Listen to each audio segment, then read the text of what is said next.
Le Morse n'est pas mort, et ses transmetteurs militaires le prouvent encore depuis le sommet de la Tour Eiffel. Bien évidemment, l'armée de terre est passée à l'heure du numérique. Il s'agit en fait ici d'une opération symbolique pour fêter le 70e anniversaire de la création de l'arme des transmissions, dont le père fondateur n'est nul autre que le sauveur de la Dame de Fer, le général Gustave Ferrier. Au début du XXe siècle, le capitaine Ferrier est chargé par le ministre de la Guerre de développer la télégraphie sans fil.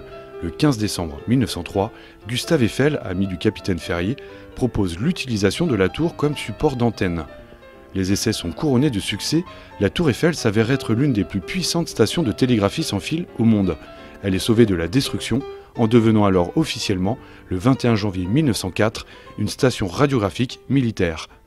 C'est le 70e anniversaire de l'école des transmissions et c'est aussi le 80e anniversaire de la mort du général Ferrier.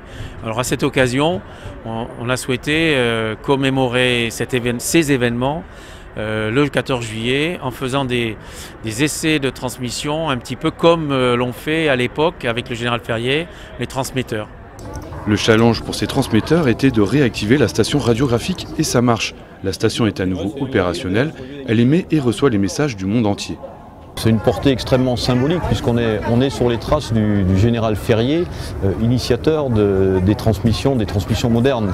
Faire revivre un peu ce qui s'est fait dans le passé au travers de nos émissions radioélectriques, eh bien, vous comprenez bien la haute symbolique que cela comporte.